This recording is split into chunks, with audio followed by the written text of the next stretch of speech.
Hello student.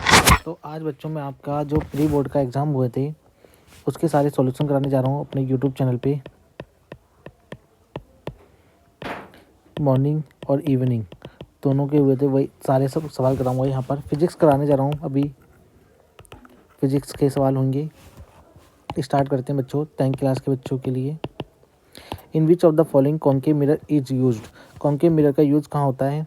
तो इसका answer हमारा हो जाएगा सोलर कुकर।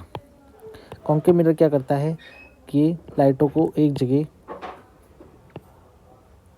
अगर लाइट दूर से आ रही है तो उसे एक जगह इकट्ठा कर देता है। ठीक है बच्चों।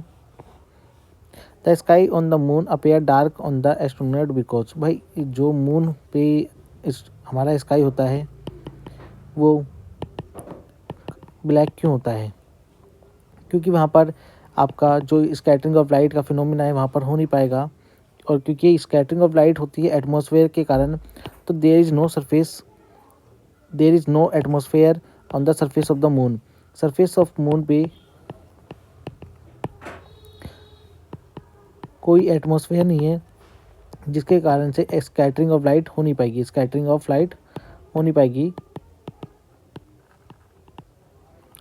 हमारी। The SI unit of power lens is dioptre. ये बात सही बोल रहा है। पावर का फॉर्मूला जो निकल के आता है वो 1/f होती है, याद रखना। बोला कॉन्केव लेंस की पावर इज पॉजिटिव बोल रही है और कॉन्वेक्स लेंस की निगेटिव बोल रहा है। कि गलत बोल रहा है, क्योंकि अगर ये कॉन्केव लेंस होगा तो इसकी फोकल लेंथ यहाँ होती है तो ये निगेटिव होगी, और का कॉन्वेक्स लेंस होगा तो वो फोकल लेंथ उसकी यहाँ होती है, यहाँ बनता है उसकी फोकल लेंथ यहाँ, तो ये पॉजिटिव होता है। तो ये बात उन्होंने गलत बोली है। तो ए इज ट्रू होगा बट आर इज फॉल्स हो जाएगा। डाइवर्जेंट लेंस दे रखा है। डाइवर्जेंट लेंस यानी कि जो लाइटों को फैलाने वाला लेंस डाइवर्जेंट यानी कि जो लाइट को फैला रहा है वो डाइवर्जेंट लेंस है, यानी कि कॉन्केव बोल रखा है बच्चों। फोकल लेंथ यानी कि नेगेटिव हो गई। पता ही चल रहा है कि भाई फोकल लेंथ अभी बताई ऊपर में आपका फोकल मिरर ऐसे रखा होगा तो ये हिस्से में फोकल लेंथ बनती है इसकी। तो एफ आपकी नेगेटिव हो गई बच्चों, एफ आपकी नेगेटिव हो गई। बोला है at what distance should be object of the height 4 centimetre की है फ्रॉम द ऑप्टिकल सेंटर से of the lens to be place image is from 10 centimetre away from the lens, यानी कि वी बोल रहा है। इसकी इमेज भी यही बनती है, तो वी भी हमारी -10 हो जाएगी। यू बोला है निकालो कहाँ रखेंगे लेंस फॉर्मूले में। आपको मैं एक चीज़ बता दूँ, लेंस फॉर्मूले की ट्रिक कैसे पता चलेगी भाई? आप कंफ्यूज हो जाते हो हर बार कि कैसे पता चलेगा प्लस आएगा माइनस। लेंस में एस आता है और एस मतलब होता है सब्ट्रैक्ट। लगा दो, फॉर्मूला यूज़ कर लो, इसको यहाँ लेके जाओगे पॉजिटिव का हो जाएगा। सॉल्यूशन करोगे आप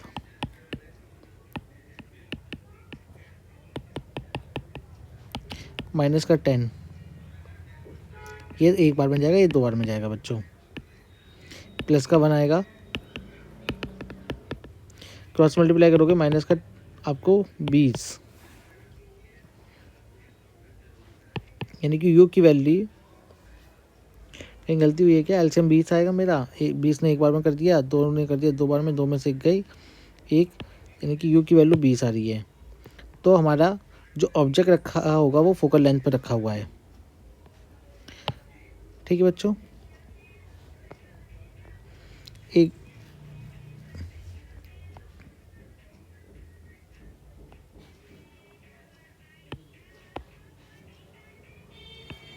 ये माइनस का रहेगा, ये प्लस का हो जाएगा 2 और 1/2, यानी कि सही है। -20 पे सेंटीमीटर पे आएगी, यानी कि फोकस पे ही रखा हुआ है हमारा पॉइंट ऑब्जेक्ट।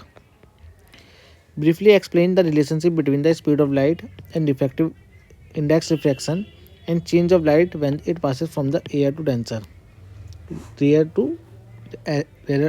डेंसर वाटर में जा रही है, एयर से वाटर में जा रही है। तो बच्चों मैं बताता हूँ आपको होता क्या है। देखो थोड़ा सा इसे मिटा लेते हैं।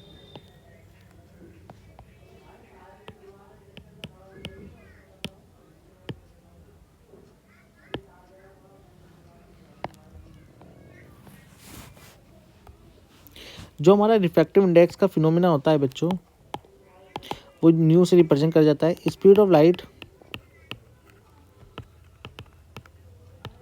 One medium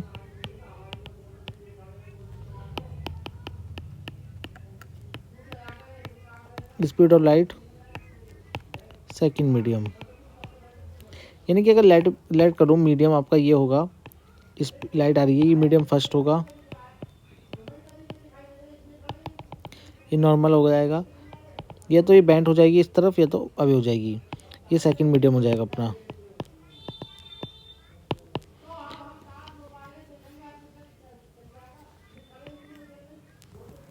change of light direction when it passes the air to denser जा रही है, यानी कि एयर से वाटर में जा रही है। एयर मतलब रेयर मीडियम है, रेयर मतलब हल्का मीडियम, वाटर मतलब डेंसर मीडियम है। जब भी लाइट हमारी हल्की मीडियम से भारी मीडियम में जाएगी तो स्पीड ऑफ लाइट हमारी कम हो जाएगी, स्पीड ऑफ लाइट हमारी कम हो जाएगी, और तो ये और बैंड हो जाएगी टूवर्ड द नॉर्मल की तरफ बैंड हो जाएगी, ऐसे हो जाएगी ये ठीक है बच्चों।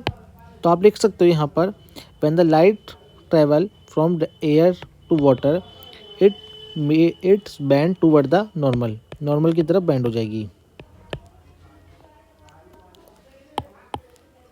अच्छा, एक तरीका और भी है, इसे लिखोगे कैसे? अगर आप एन से लिखते हो तो याद रखना सेकंड जो नीचे वाला मीडियम होगा जिसमें लाइट बाद में पास हो रही है वो पहले लिखोगे, और जो जिसमें लाइट पहले आई है वो पहले लिखोगे। ये क्लियर रखना बच्चों, ये क्लियर रखना, जिसमें लाइट बाद में जा रही है वो पहले लिखोगे, यानी कि एन के साथ लिखोगे, और जिसमें लाइट पहले आई वो बाहर की तरफ होना चाहिए। Describe the real life situation where the refraction of light is observe. Refraction of light कहाँ ऑब्जर्व करी जाती है? हमारी एटमॉस्फेयर में करी जाती है बच्चों, एटमॉस्फेयर में ही।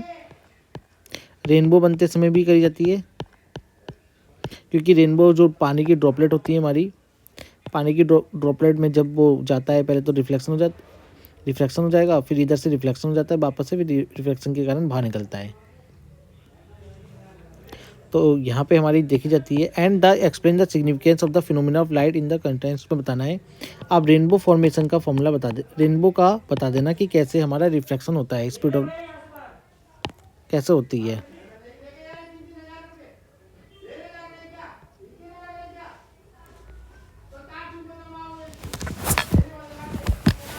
Calculate the total cost of the running of the following electrical device in the month of September. सितंबर में सबसे पहले मंथ देखो, डेज देखो, सितंबर में डेज कितने होते हैं।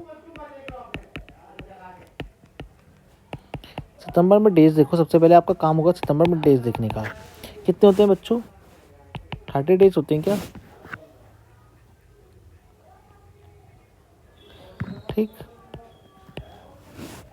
एक यूनिट बोल रहा है कि एक यूनिट की वो आपसे 6 रुपये लेगा। आपको पता होना चाहिए एक यूनिट कितने की बराबर होती है। एक यूनिट बराबर होती है 1 किलोवाट आवर की, यानी कि 1000 वाट इंटू हावर्स। वो बोल रहा है कि आपके पास एक हीटर है 5 घंटे चलता है डेली, और एक रेफ्रिजरेटर है जो 400 वाट का 10 घंटे चलेगा डेली। तो बच्चों देखो इसको करेंगे क्या, आपको इस फॉर्म में लेके आना है, एक यूनिट की फॉर्म में लेके आओगे तो ले आते हैं हम। एनर्जी का फॉर्मूला, हीटर जो है एनर्जी जो कंज्यूम हो रही है 1000 वाट 5 घंटे और 30 दिन के लिए हो रही है। ठीक, तो वाट को पहले किलोवाट में लेके आओगे, 1000 से डिवाइड कर दो,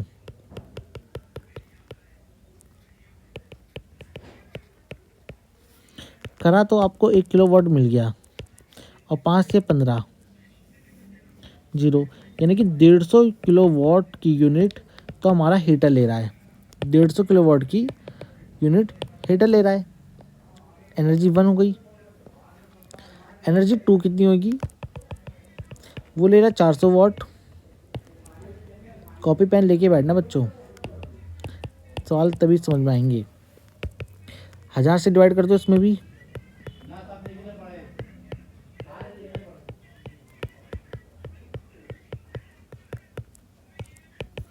तीन चौक 12, 1 0, यानी कि ये ले रहा है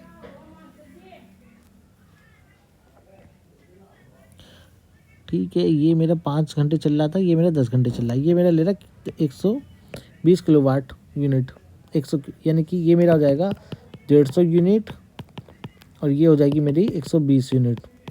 टोटल यूनिट कितनी हो गई बच्चों? 150 यूनिट प्लस 120 यूनिट, ये हो जाएगी 270 यूनिट। अब मैं अपनी कॉस्ट निकाल लूँगा। कॉस्ट निकालने के लिए क्या करेंगे, टोटल कॉस्ट जो आएगी मेरी 6 रुपये से गुना कर लेंगे यूनिट को।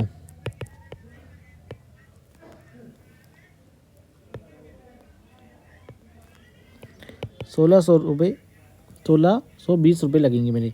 0 7 42 का 4, 6 दूनी 12, 12 4 16, इतने रुपये मेरे टोटल कॉस्ट आएगा। ये आपका है प्री बोर्ड का सवाल है बच्चों। आई होप आपको सवाल अच्छा लगा होगा। तो आगे बढ़ते हैं।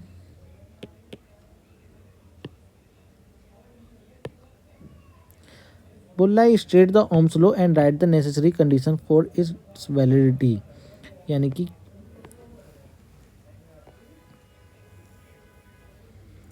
स्टेट लॉ हमारा ओम्स लॉ जो कहता है बच्चों, वो कहता है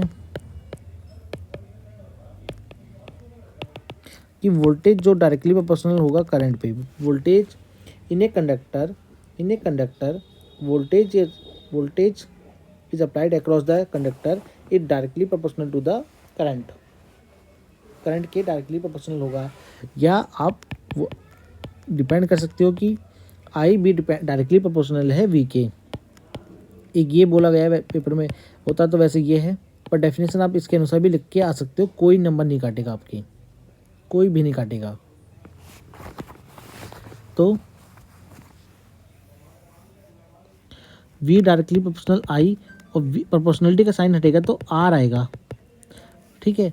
और नेसेसरी कंडीशन हमारे इसके लिए होती है कि टेम्परेचर हमारा सेम रहे, टेम्परेचर ऑफ कंडक्टर, जो भी हम कंडक्टर यूज कर रहे हैं वो सेम रहे, and length of the conductor and cross section area of the conductor is same, तभी ये वैलिड रहेगा।